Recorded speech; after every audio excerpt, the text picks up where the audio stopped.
So hi, what's up? It's your boy Sports Wizard, and welcome back to another video on my channel. So today we're going to be doing the top 10 greatest NBA picks ever. So these are going to be from some legends of the game. So it's going to be an insane video. Stay tuned till then, and let's get into the next slide. So rules, like I said, we always have to have rules. I've said that in before videos, videos before. But yeah, so there's only two and only two rules. Like peaks last about 3 years, so you know every player on this list is gonna be from like 3 years. So let's just say let's just take um 2007. Okay, just a random example. So a peak can be from like 2007 to 2009. So 2007 season, 2008 season, and 2009 season. So it's gonna be like that, like 3 years. And active players are allowed to be on this list. So it's not like people like LeBron, Curry, Durant, Giannis, Kawhi, whoever. Like they are allowed to be on this list, but there's no restriction. But we just have to see if their peaks so far are good enough or not. And yeah, let's get into the next slide. So criteria, I just have to have a criteria. Accolades, stats, and defense. So accolades meaning like finals MVPs, MVPs, championships, defensive player of the year. Defensive player of the year, I'm not sure, but mainly like accolades means like championships, finals MVPs, and MVPs. Stats, you know what I mean, like points per game, rebounds per game, and assists per game. And defense, there's not really, any like stats, great stats to look at defense. So, I'm just gonna be going by they're all defense team selections. And yeah, let's get into the first person. So number 10 we have Magic Johnson. Like he's a great player. Like I think his peak 1980 something, 1989. That's when Magic was at his peak. Accolades wise, he won 2 championships, 1 Finals MVP, and 2 regular season MVPs. From 1987 to 1989, his regular season stats were 22, 7, and 12. Playoff stats, 26 and 12. So, the thing I didn't really like to see was that, like, like, from regular season, his playoff stats, went down points per game, went down by 1.9 points per game. Rebounds per game went down by 0.6 rebounds per game. Assists stayed the same, but still. And he didn't have any all defensive team, so that really hurt him as well. So, he's going to have to stay at number 10, but again, he's a fantastic player. Again, he's one of the legends of the game, but still, his peak can't go any higher than this, in my opinion. And number 9, we have Tim Duncan. So, the big fundamental, 2002 to 2004, in my opinion, was his peak. He won 1 championship, 1 Finals MVP, and 2 regular season MVPs. In 2002 to 2004 regular season, he put up 24, 13, and 4. And in the playoffs, 2002 to 2004, he put up 25, 14, and 5. 3 all-defensive teams, 2 first teams, and 1 second team. He was great. Let's just compare to Magic, okay? Like, accolades-wise, Magic had more championships. Finals MVPs were the same, and regular season MVPs were the same. But stats wise, Tim Duncan had more points per game in the regular season, more rebounds per game, less assists per game. Playoffs wise, Tim Duncan had more points per game, rebounds per game, and less assists per game. And Tim Duncan also has more all defensive team selections in that peak period. So you guys could already tell why Tim Duncan is over Magic in this peak because like I said, I just showed you the comparison. Like he had better stats generally, more all defensive teams. So that's why I'm going with the big fundamental at number 9. Number 8, we have Kareem, 1971 to 1973. You guys might have been shocked, and I don't blame you if you guys were. You guys might have thought like this was way too low for him. That's what I thought also. I thought he'd be, around like maybe even in the top 5, but he's gonna have to stay at number 8 because I'll give my reasons, but he won a championship, a Finals MVP, 2 regular season MVPs. He put up 32, 16, and 4, and 27, 17, and 4, and 1 all-defensive second team. But yeah, he was great. And comparing with Tim Duncan, accolades, they're exactly the same. Stats was he had, better stats, like more points, rebounds, and assists per game in the regular season. Playoff is he had more points and rebounds per game than Tim Duncan, and Tim Duncan had more assists per game. And all defensive team wise, Tim Duncan beats him, but still Kareem 1971 to 1973. He's at number 8. Now, number 7, you have Larry Bird. Accolades wise, he was insane. He had 2 championships, 2 Finals MVPs, and 3 regular season MVPs, all back to back. In the regular season, 1991 to 1993, he put up 26, 10, and 7. Well rounded, that's great.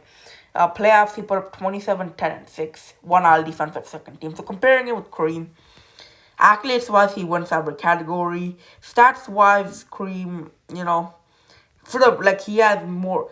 Like Larry Bird has more assists per game, but Kareem has more points and rebounds per game. And then Kareem had more points per game in the playoffs, more rebounds per game, less assists per game. And defensive selections was they're the same, but again, you can just see who wins in the categories, right? Championships, Larry Bird wins. Finals MVPs, Larry Bird wins. Regular season MVPs, Larry wins. Points per game, regular season, Kareem wins. Rebounds, Kareem wins. Assists, Larry Bird wins. And playoff points per game, Kareem wins. Rebounds per game, Kareem wins. And assists per game, Larry won. So Larry won 5 categories, Kareem won 4, and that's a big reason why I'm giving the edge to Larry. So he was great. Oh wait, why did I put 1991 and 1993 here? Oh my god, sorry. 84 to 1986. I don't know why I put that. I don't know. I think I just copied another slide and I got really confused. Okay. So yeah, 1984, that to 1986, that was his peak period. And yeah, he's slightly, I just have Kareem. So yeah. And number 6, we have Hakeem Olajuwon. He's great, he's great. 1993 to 1995, 1994 was the heart of his peak. Same like Tim Duncan, 2003 was the heart of his peak. But yeah, 2 championships, 2 Finals MVPs, 1 regular season MVP. Put up 27, 12, and 4. 30, 11, and 4, and 2 all defensive first team. So, yeah, again, you can compare him to Larry. Accolades wise, Larry has more regular season MVPs. Stats wise, Hakeem, he wins most of them. And then playoff stats wise, also same thing. And all defensive teams wise, Hakeem. Also, he wins more. So, I think Hakeem won more categories. I'm not going to keep counting, but I just counted for Larry and Kareem because it was really close. But yeah, Hakeem and Larry, it's not that close. I feel like Hakeem definitely deserves the number 6 spot. Again, you guys could be like, oh, well, Hakeem, he didn't have level of competition that Larry did. Oh, MJ wasn't there. But again, just remember, there are still players like Karl Malone, Charles Barkley, David Robinson, So, it's not like they didn't have anyone, so... Yeah, so it's not too easy. Again, you could say that Larry's competition was tougher because he did have people like Moses Malone, obviously Magic, Kareem a little bit, but still, I'm going to give that to Hakeem. Now, yeah. Okay, so now coming into the top 5, we have Wilt Chamberlain. So his peak was from 1966 to 1968. He won 1 championship, 0 Finals MVPs, but he did win 3 regular season MVPs. Stats-wise, in the regular season 1966 to 1968, he put up 27, 24, and 7.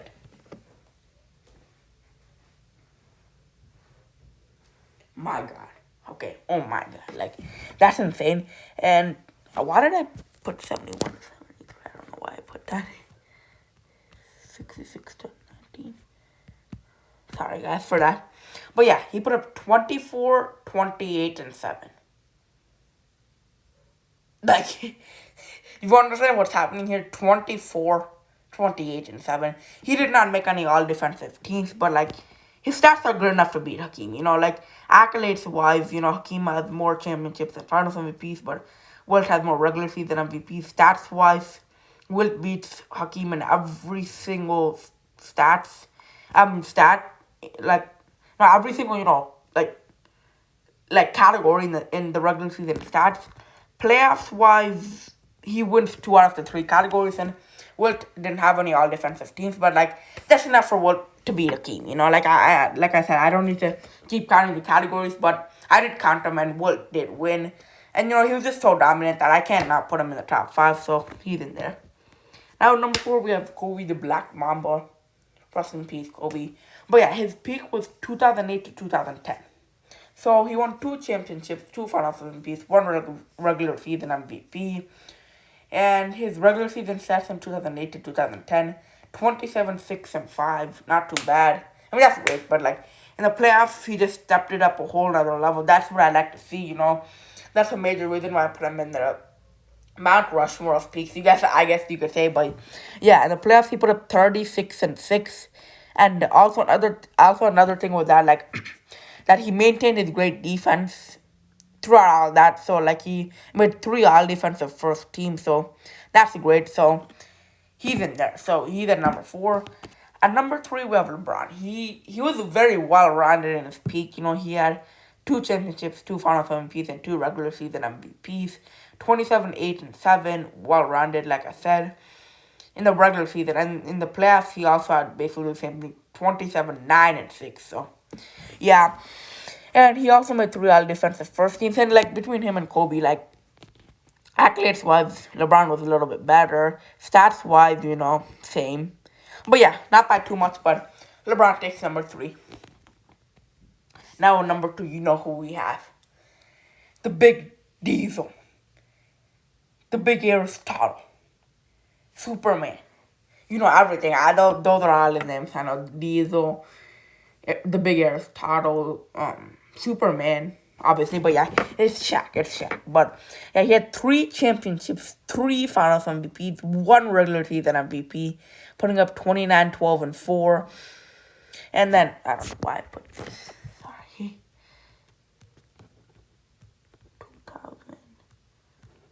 2002. Yeah, so, and in the playoffs, he just stepped it up 30, 15, and 3.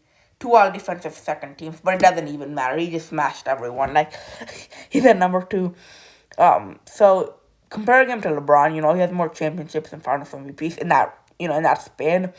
And also, better stats by a little bit. Yeah, better stats by a little bit. And all defensive teams, like, LeBron slightly wins, but still, like, it doesn't even matter if Shaq, he takes number two, and is it a surprise? Like, at his peak, he was great. Now, at number one, we have MJ. So, you guys might have been seeing, like, accidentally 1991 to 1993. I didn't erase that and put 2000 to 2002, but yeah, it's MJ. But, yeah, so he had three championships, three finals MVPs, and two regular season MVPs. And yeah, he got robbed of one by Charles Barkley. But anyway, in the regular season, he put up 31, 6, and 6. Playoffs, he put up 33, 6, and 7, and three all defensive first team. So yeah, I mean, you can compare him to Shaq. Like, he has more regular season MVPs in that span. I guess slightly better stats. And yeah, so I mean, slightly better stats and more all defensive team. So MJ takes it, and it wasn't even a surprise. No, it's probably not a surprise. You guys probably already knew that, but you guys might have been more interested in like these ones. But yeah, I mean, MJ obviously is gonna be number one. We all knew that. So yeah, these are the top 10 greatest peaks ever. And if you guys were wondering, like these guys are practically my top 10 greatest players of all time, except for Hakeem Olajuwon, who have number 11. And the only player in my top 10 greatest player of all time who did not make this list was Bill Russell. Sorry, Bill Russell. He just didn't have good enough stats. Accolades-wise, he was great, but stats-wise, he didn't have it, so he could not make this list. But anyway, that's the list. Just for a quick recap, 10 Magic, obviously great. He's great, but like, the negative with him was that, he did not make any all-defensive teams, and his stats were well-rounded, but they could have been better, especially in the points per game in the playoffs, because he only put 20 points per game. If he had put around 22, 23, you never know. And Tim Duncan, just that, he didn't win more championships in that span. He just won one. And also, all defensive teams, he was great. And, just two things for him as well. Not enough championships and stats he could have been. I mean, stats he was good, but the only thing is that he did not have enough championships and finals MVP. So that's the only thing for him. And Kareem, same thing. He only won one championship and one finals MVP. And also, his all defensive teams could have been better. Larry, all defensive teams could have been better. And, there are just too many good players ahead of him. That's really the only thing. And Hakeem, with Hakeem, I guess it's only the regular season MVP. I don't really have that much complaints with that. There are just other players better. With Wilt, I mean, the biggest thing, there are three things with Wilt, actually. No finals MVPs. I mean, I can't really blame him for that because that was not existing at that time. So leave the Finals MVP thing alone because that was not existing when he was playing. No, not when he was playing, but in 1966 to 68, that didn't exist. Leave that alone. But he could have also won more championships, but still. But I want to look at the 1966 to 1968 playoff stats because points per game, it could have been much, much, much better, actually. Like, if you put up more than 25, you never know. And also, the all defensive teams, he didn't make any. I don't know. I don't think that existed. I don't even know if that existed, but major complaint is that the playoff stats. And Kobe, I mean, it's really hard to nitpick here. But I think it's only the regular season MVP. I think that's basically it. I think it's just that he only won one regular season MVP in that time. So, I mean, actually, he only won one in his whole career. But anyway, like, he didn't have enough regular season MVPs. And LeBron, I don't really have any complaints with him. It was just that, like, he doesn't have any, I don't have any complaints, but it was the only thing that, like, there were just other players that were good. And Shaq, I guess he could have tried to be number one if he had more regular season MVPs like Kobe. So that was the only thing. And maybe he could have had some more all defensive teams. But other than that, that's it. That's the video. Please make sure to like, subscribe, and turn on those notifications. Guys, I'd really appreciate it if you guys like, subscribe, and turn on those notifications. And yeah, we're almost at 70 subscribers, so hit that subscribe button. It really means the world to me, and I'll see you guys next time. Peace.